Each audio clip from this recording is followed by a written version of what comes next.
Stage అండి. And నా సాయి మాధవపురా గారిని మాట్లాడాల్సిందిగా కోరుకుంటున్నాం. ఆయన సినిమాకి ఇచ్చే మాటలే కాదు, వేదిక మీద మాట్లాడే మాటలు కూడా అద్భుతంగా అనిపిస్తాయి. నమస్కారం అండి.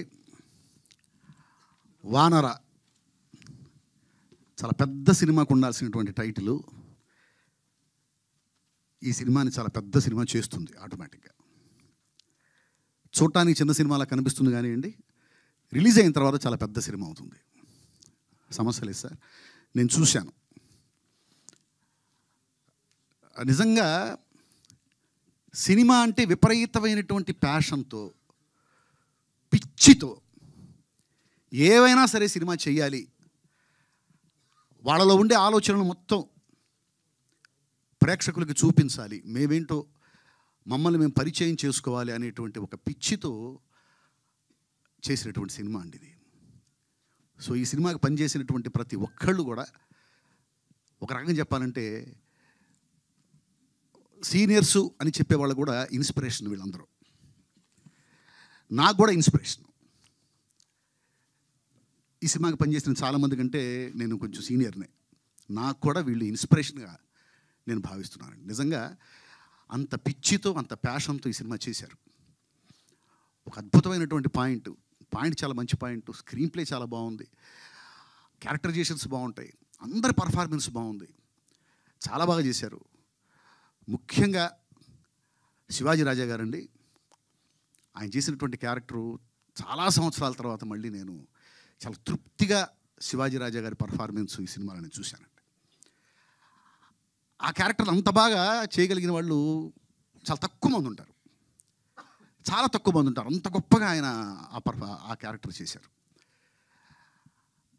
శివాజీ రాజా గారి గురించి చెప్పాలంటే ముఖ్యంగా నేను నా స్ట్రగలింగ్ టైంలో, నేను స్ట్రగుల్ అవుతూ అవకాశాల కోసం తిరుగుతున్న టైంలో నాలో ఉన్న రైటర్ని గుర్తించి సంబరాల రాంబాబు అనేటువంటి సీరియల్కి నా చేత రాయించారండి శివాజీ రాజా గారు. ఆ సీరియల్కి నాకు మంచి పేరు వచ్చింది. చాలా ఇంపార్టెంట్ ఎపిసోడ్స్ అనేవి నా చేత రాయించేవారు, నాకు మంచి పేరు వచ్చింది. నేను సినిమా ఇండస్ట్రీకి రావటానికి నాకు దోహదపడినటువంటి వర్క్స్లో సంబరాల రాంబాబు కూడా ఒకటి. ఆ విషయంలో శివాజీ రాజా గారికి నేను లైఫ్ లాంగ్ నేను కృతజ్ఞతగా ఉంటానండి. అలాగే మనోజ్ గారి కాంబినేషన్లో నేను ఒక సినిమా చేయాల్సింది, అది ఎందుకు అని మిస్ అయింది. ఇంకో సినిమా కోసం నేను వెయిట్ చేస్తూ ఉన్నాను సార్. ఎందుకంటే ఒక డైలాగ్ రైటర్ కండి, ఒక అద్భుతంగా డైలాగ్ చెప్పేవాడు ఆర్టిస్టు, ఆ హీరో, డైలాగ్ చెప్పే హీరో కనిపిస్తే ఒక రకమైన పూరకం వచ్చేస్తుంది, రాయాలనిపిస్తుంది. ఇప్పుడు మోహన్ బాబు గారికి డైలాగ్ రాయటం అనేది అదృష్టం. ఎందుకంటే అది మామూలు డైలాగు, ఇంకో ఆర్టిస్ట్ చెప్తే ఇది మామూలు డైలాగు, నీ పేరేంటి అనే డైలాగ్ కూడా క్లాప్స్ పడేలాగా చెప్పగలిగినటువంటి మహానటుడు మోహన్ బాబు గారు. నీ పేరేంటి అనే డైలాగ్ ఏముందండి, అది చాలా మామూలు డైలాగ్ కదా, నీ పేరేంటి అనేది, దానికి కూడా క్లాప్స్ పడతాయా? మోహన్ బాబు గారు చెప్తే పడతాయి. దానికి ఉదాహరణగా నేను కొన్ని 100 డైలాగ్స్ చెప్పగలను. దానికోసం సపరేట్గా నాకు స్టేజ్ ఇస్తే కొన్ని 100 డైలాగులు మామూలుగా, అది ఈ డైలాగ్ కూడా క్లాప్స్ పడతాయా? మోహన్ బాబు గారు చెప్తే పడతాయని నిరూపించే డైలాగ్స్ అని చెప్పగలను. సో ఆ పరంపర నుంచి వచ్చి నాకు మనోజ్ గారి పక్కన నిలబడితే మోహన్ బాబు గారి పక్కన నిలబడినట్టే ఉంటుంది. సో మనోజ్ గారికి కూడా డైలాగ్ రాయాలి అనేటువంటిది ఎప్పటి నుంచో నా ఆశ, అది త్వరలో నెరవేరుతుందని అనుకుంటున్నాను. అలాగే అవినాష్ గురించి చెప్పాలంటేనండి, ఇందాక నేను చెప్పాను కదా, పిచ్చి, ప్యాషన్. నేను ఆశ్చర్యపోయాను అతను కథ చెప్పేటప్పుడు. అతని కళ్ళల్లోకి చూస్తూ ఉంటే అందులోకి వెళ్ళిపోయి అన్ని క్యారెక్టర్స్ తానైపోయి, సరే అన్ని క్యారెక్టర్స్ తానైపోయి చెప్పేటువంటి నేరేటర్స్ని నేను చాలామందిని చూశానండి. ఆల్ టెక్నీషియన్స్ కూడా తానైపోయి నాకు కథ చెప్పాడు అతను. ఆల్ టెక్నీషియన్స్ కూడా తానే అయిపోయి నాకు కనిపించాడు. అతనిలోనే ఓ కెమెరామ్యాన్ కనిపించాడు, అతనిలో ఓ స్క్రీన్ ప్లే రైటర్ కనిపించాడు, అతనిలో డైలాగ్ రైటర్ కనిపించాడు, అతనిలో ఎడిటర్ కనిపించాడు. కథ చెబుతూ ఉంటే 24 క్రాఫ్ట్స్ అతని నేరేషన్లో నాకు కనిపించాయి. అది చాలా రేర్గా ఉంటుందండి అలాంటి. నేను అనుకుంటూ ఉంటాను, నేను మంచి నేరేటర్ని అనుకుంటూ ఉంటాను, నేను కథ చాలా బాగా చెప్తాను అనుకుంటూ ఉంటాను, బాగానే చెప్తాను. బట్ అవినాష్ కథ చెబుతున్నప్పుడు మాత్రం నేను షాక్ అయిపోయాను, ఆశ్చర్యపోయాను. అంత అద్భుతంగా అతను నేరేట్ చేశాడు. కథ చెప్పగానే చేసేయాలి సినిమాకి అనిపించింది. నిజంగా ఈ సినిమాకి అవినాష్ పడ్డ తపన, అతను చేసిన తపస్సు, మీరందరూ కూడా, మీడియా మిత్రులందరూ కూడా ఈ సినిమాని ఎంకరేజ్ చేయాలండి.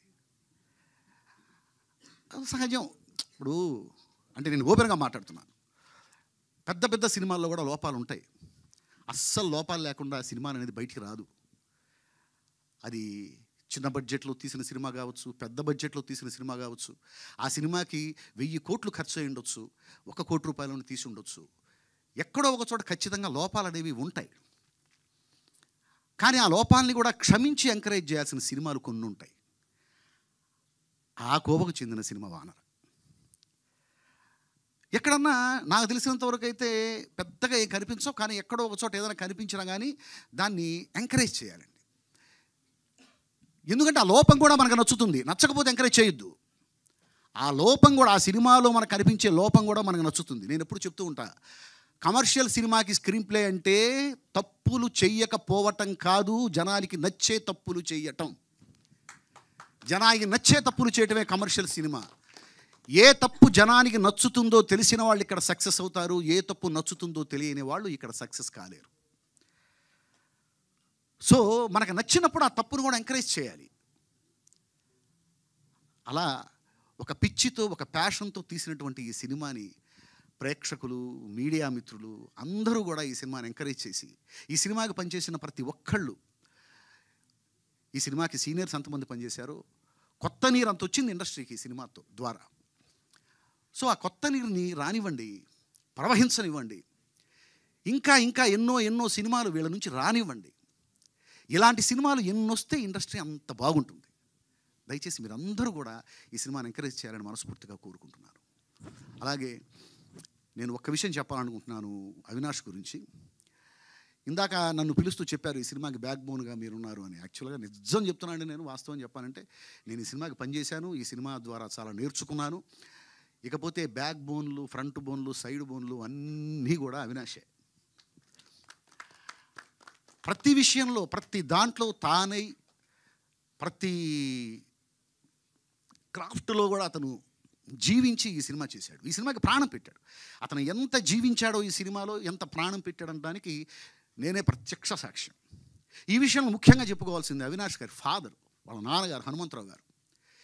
సహజంగానండి సినిమా బ్యాక్గ్రౌండ్ ఉన్నటువంటి ఫ్యామిలీస్లో కూడా నెక్స్ట్ జనరేషన్స్ మేము సినిమాల్లోనే బ్రతుకుతాము అంటే హీరోల వరకు ఎంకరేజ్ చేస్తారేమో.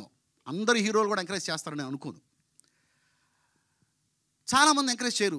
ఎందుకురా బాబు, నేనున్నాను కదా, నువ్వెందుకు, ఇంకో పని చూసుకోవచ్చు కదా అంటారు. అలాంటిది ఎలాంటి సినిమా బ్యాక్గ్రౌండ్ లేకపోయినా కూడా, సినిమాకి ఆయనకి సంబంధం లేకపోయినా కూడా, అంటే సినిమాకి ఆయనకి సంబంధం లేదంటే సినిమాకితో సంబంధం లేని వాళ్ళు ఎవరు ఉండరండి, సినిమాలు చూస్తూనే ఉంటారు అందరూ.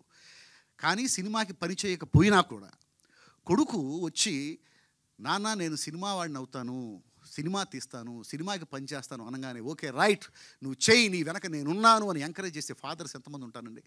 అలాంటి ఫాదర్ నిజంగా హనుమంతరావు గారికి నేను హ్యాట్స్ ఆఫ్ చెబుతున్నానండి. సో ఇంతమంది సినిమా ప్రేమికులు, సినిమా పిచ్చివాళ్ళు కలిసి చేసినటువంటి ఈ సినిమా సూపర్ హిట్ అవ్వాలి. ఈ సినిమాకి పనిచేసిన ప్రతి ఒక్కళ్ళు ఇంకా మళ్ళీ మళ్ళీ సినిమాలు చేస్తూ ఉండాలి. ఈ సినిమా అందరి ఆదరాభిమానాలు పొందాలని మనస్ఫూర్తిగా కోరుకుంటూ ఈ అవకాశం నాకు ఇచ్చినందుకు thank you very much. Thank you sir, thank you so much. And DOP Sujatha Siddharth గారిని మాట్లాడాల్సిందిగా కోరుకుంటున్నాం.